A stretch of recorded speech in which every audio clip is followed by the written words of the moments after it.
Back with another video. Today is part 2 of Memorabilia. Check out part 1 if you're interested. Part 1 was mostly banners, flags, etc. This one is going to be mostly posters and some cool miscellaneous other stuff that you're not going to see anywhere else. Before I get into this video, you'll notice this first poster, the HT1B. In the upper right hand corner, it's got a little chunk torn out of it. I just want to advise those of you that have posters that mice do like to chew on them. This was like this when I bought it, but when I'm done with all these posters, they're going to be mouse proof because mice love to chew on paper and they make a nest out of it, and mice are my worst enemy. You know, they'll chew up seat foams and make their nest in the exhaust pipe, and there's ways you can deter all that. I'm just saying, if you have original stuff, just make sure you mouse proof it.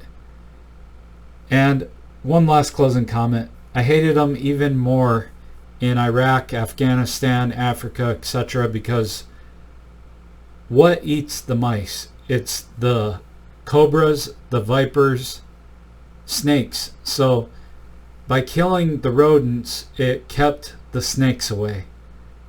So I'm just saying, I do not like mice around me. Okay, getting into the video. This is the first poster. Not all of these are framed. In fact, only 3 of them are framed. I have a big coffee table with tapered glass, and I put that over all of the posters. Someday they will all be framed, and I would like to have them hanging above the restored bike. That's kind of my vision. Second poster. This is a CT3 poster, and this is from Japan. And it was sold by Autobuy. I lived in Japan 8 years. I don't recall what this is, but I'm sure the Japanese would know instantly. You can see Japanese writing there. Now, this isn't really Yamaha per se, but to me it's just as important. Those of you that don't know of this movie, go watch it. It's the greatest motorcycle movie ever made. But Yamaha was heavily involved in the movie. In fact, there were posters that said Yamaha presents, and then it said on any Sunday. They may have been an official sponsor of the movie, because the opening credits, all you're seeing is Yamaha Enduros. The opening scene is a really big guy on a JT1. There's some kids riding, and one of them's a CT1B. I think there's a girl on it's either a 68 DT1 or a 69 AT1, I can't remember. There's a guy doing a big jump on an RT model. So to me, this is basically Yamaha. And the reason I think this poster is really cool is I bought this in Japan as well. So this may have been the Japanese movie release poster of On Any Sunday, which, like I said, looked different than a lot of the US versions I've seen. Mert Lawwell does follow Legends Yamaha Enduros on Facebook. I will tag him. I don't know if he'll see it, but if he sees this, maybe he'll provide a little more insight or some details about it. Then we have a European poster. Not sure exactly which country, but we do have a lot of the non-USA brochures on the website, including this model. So I collect all the Yamaha Enduro memorabilia, not just USA. So another cool picture. Here's a 68 DT1. Beautiful poster. It was photographed by VMX magazine. This is I guess you could call it a billboard. And this was when AMA was first, getting started, kind of taking off. So this to me is really cool memorabilia. And they advertised you could possibly win this bike. So it's just another really cool piece. Here's a JT1. And these posters here, they're all official Yamaha. They said printed in Japan on them. Here's a DT1E, CT1C. Here we have another European poster. And I'll talk about this one for a moment. If you notice the blue model, look at the front fender and you'll see that white. That's pretty cool. Our models just had the solid color. And if you look at the side panel, it says 400. So it's the opposite of the US. In the US, ours was a 250 Balboa blue. Then in the upper right hand corner, you'll see a 250 that is brick red. And our brick red in the US was a 400. So Yamaha was very smart. They would use the same colors often in other countries, but they would do things different. Like different fenders. The seat would have a strap on it. Lots of different things. And you'll see a lot of other models that we never had in the USA. Here's another European poster. 250 and 125. This is a 72 AT2.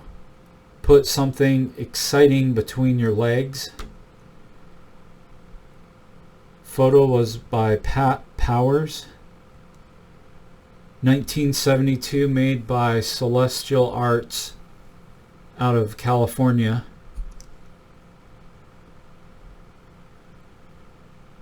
This one I think is an AT2 or CT2, more than likely, but it's hard to say because it's so dark. But you can tell there's some things that have been changed, like the front fender's a high fender. But there's still Enduro gauges on it. So it's not an MX model from what I'm seeing. It is an Enduro that's been modified. The 125s had a big metal cover over the ignition. It stuck out really far. It kind of looks like it might be an AT2, but like I said, it's so dark I can't really see. This was made in 1972 by Western Graphics Corporation out of Eugene, Oregon. And the poster is titled Riding High. Here we have a 73 AT3 MX. Here we have a 1973 DT3. I have had this one framed. Those of you that have framed things this big, you know how much it costs. So I'm just telling you why they're not all framed. It's not cheap at all. Here's another European poster. And it's so dark I know you guys can't see, but I zoomed in really close, and from what I'm seeing, this is a 76 DT250. It was orange and it had a big kind of Nike swoosh, and it was a different graphic than what we received here in the US. Here we have a AT3 poster. Here we have a 73 MX 360. Here's a 1972 DT2 MX. Copyright 1972, AA Sales Incorporated out of Seattle. And it's titled Flying Cycle. Here we have a 1969 DT1B. Here's a 69 CT1. Another thing I want to talk about, so who had these posters? It was obviously the adults back then, but a lot of kids had posters on their walls.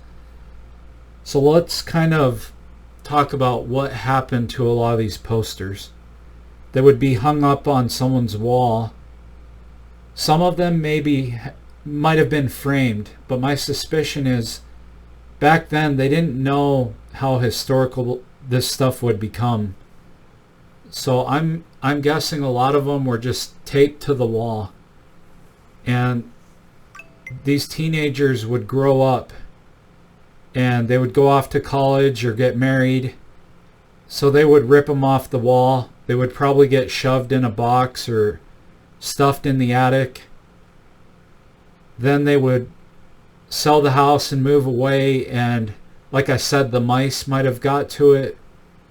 And over time, a lot of this stuff has not survived. So if you have any of this, I'm very interested. This is all being documented. All of these pictures are going to be on legendsyamahaenduros.com. That's kind of it for most of the posters. Now we're getting into some other cool stuff. This was a pocket book that the dealership salespeople carried. So when you came on the lot, they would pull this out of their pocket, and it had the products for all the different models, so they could show you all the models right there. Since I'm so focused on Enduros, let's just look at the Enduro page. And it tells you the features and specifications for all the different models. Here's another really cool thing. This is a matchbook advertising. So they would go to, Yamaha dealers, and they would try and make a deal with them. And here's their advertisement. If you want to have these match covers or matchbooks made, here's all the info.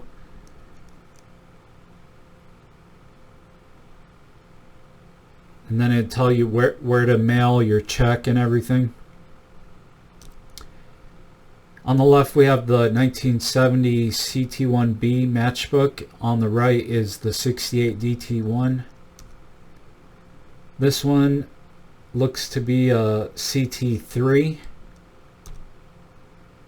Here we have a ashtray and lighter, official Yamaha.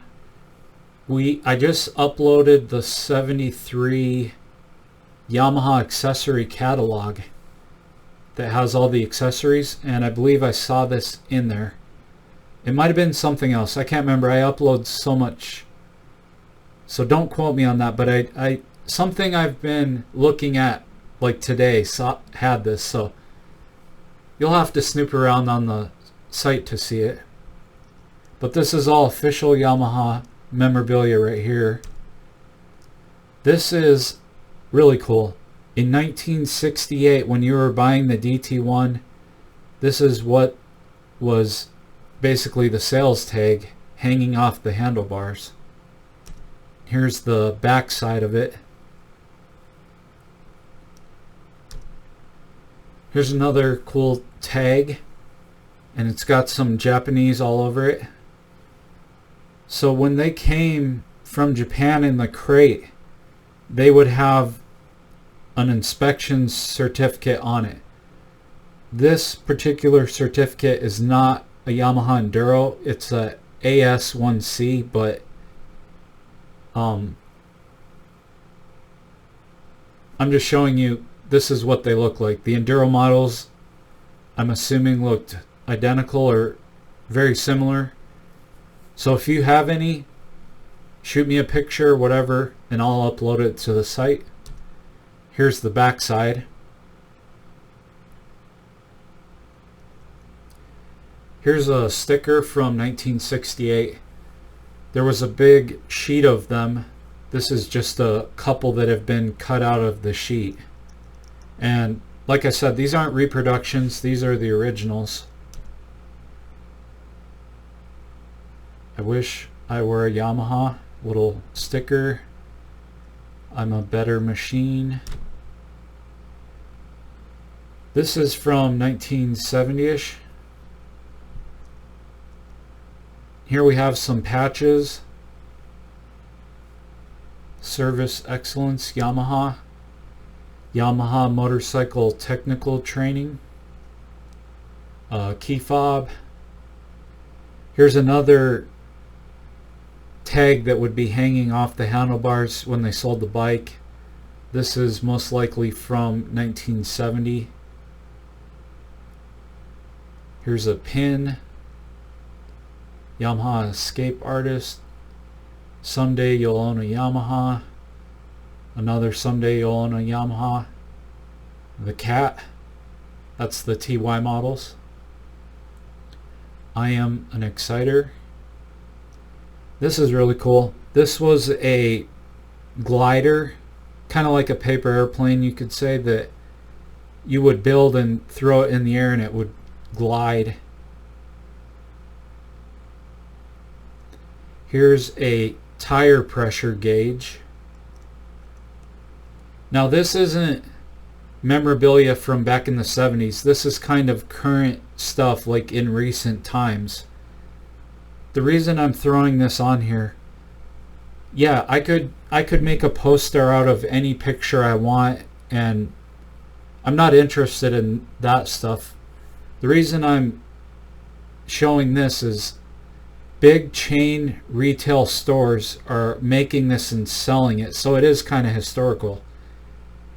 All of these, or most of these, are from Hobby Lobby.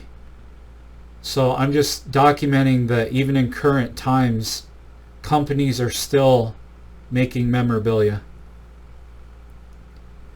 Like I said, this will be posted on the website, and I'm sure we'll be showing a lot more in the future.